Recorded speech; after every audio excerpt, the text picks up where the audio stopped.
The virtual Abu Dhabi Sustainability Week Summit brought together leaders from policy, business and technology to present possible scenarios for a green recovery in a post-COVID-19 world.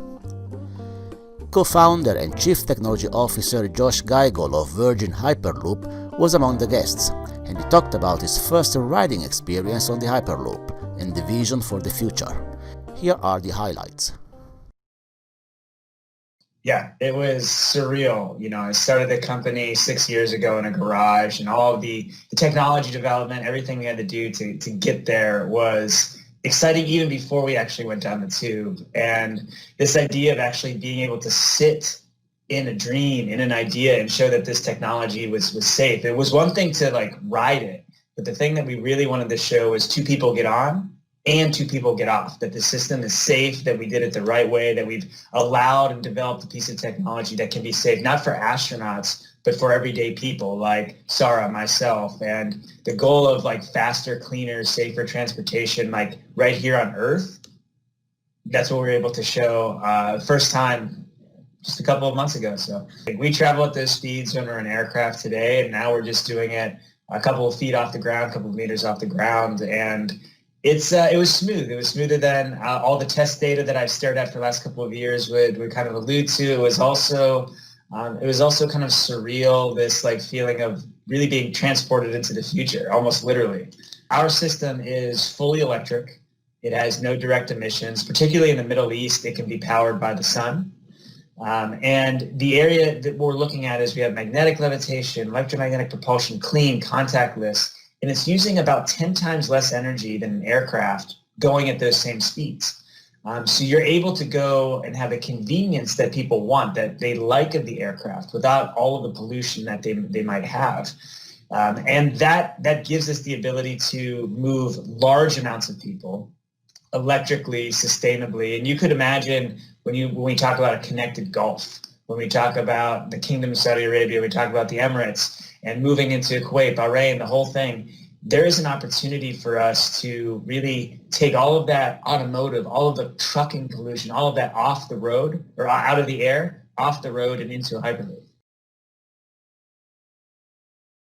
And so what we see in the 2020s, now that we've entered, really officially kind of entered this decade, is the opportunity for this to be the decade of Hyperloop, the opportunity for this to be, we've heard an electrification decade, but this is also the opportunity for us to certify the technology, for us to begin to build operating routes around the world. And so what we've seen in the last 2 years is regulators around the world really starting to gravitate towards what Hyperloop could be. They're seeing the progress that we're making with the technology here in the United States, but the regulators in the Middle East, in India, in the US, in Europe are all, I'll say, galvanized and excited, particularly since we did this test. The fact that we followed the processes that we had followed to do certification, all of that, I think, gives us the ability to leverage those learnings as we go forward. And our goal is by 2025 to have a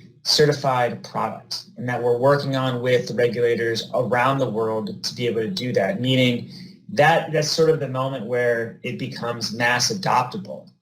And that's the part that I'm actually looking forward to the most, because that's really what says, okay, so now we have something that's cleaner, we have something that's faster, we have something that's meeting the needs of the 21st century with actually a 21st century technology. And that can give way to, I'll say, infrastructure, and particularly in the Gulf. And that's really where the excitement for me lies, because you look at that region, there's a growing young population, there's a desire for connectivity, there's not these forms of kind of mass connectivity yet. And so this is where we see the potential to really exist. So, from Riyadh to Jeddah inside the kingdom, something in 46 minutes, from Abu Dhabi to Dubai in 12, and you look at Riyadh to Dammam, you can do that in about half an hour. And this idea of being able to be anywhere within the Gulf in a very short period of time, both for cargo, both for passengers, is something that I think really enables a different type of connectivity, a different type of ability to go see each other, work in one area, live in another, visit one area, And that's, I think, something like really, really exciting. And so the support that we've seen from the governments in the Middle East, the excitement around the technology, that is really something that's just like, insanely exciting. And the part that is kind of hidden in this is that this isn't, something that the region invests in, but it happens somewhere else. Or this isn't something that doesn't improve the wider economy, improve the wider benefits for all of the citizens within the region. And so we see the ability to increase the GDP from reduction in oil exports, and the ability to create new jobs associated with the construction, the operation of this new type of system. But really this idea of a larger benefits to the greater society. And in the U.S., for example, for every dollar you spend on infrastructure, you create about $4 of economic growth. So think about, what a Roman road did, what a Spanish ship did, think about what a GCC Hyperloop will do. And that's the part that I think, it gets me excited. I get to wake up every morning working on a piece of technology that could transform the way a region moves. And that's tremendously exciting. So the challenges that we have are we're not a plane, we're not a boat, we're not a car, and so how do you regulate something that really hasn't existed before? So you need to be progressive. You need to understand that you can't solve these safety challenges the same way, a train does, right? Like a train, if it gets into trouble, it has to grab its brakes, on spinning wheels. Well, we don't have any spinning wheels, so we don't have those type of brakes. So we have a different type of brake, and showing that system is safe. And the nice thing about our system is that it's like fully electric, meaning that there's very, very, very few moving parts, like really only the doors. And that gives us the ability to do things, I think, quite a bit simpler, quite a bit more redundantly. And the challenges associated with getting this moving forward is really that buy-in. Have we found the right group of progressive type of regulators to leverage the best of what's out there, but also to know that we have to create some new things to actually make this possible. I think it's imminently doable. I think we're seeing, inside the Emirates, we're seeing electric vertical takeoff and landing vehicles. We're seeing progress on drones. We're seeing progress on different types of vehicles, self-driving cars and the like.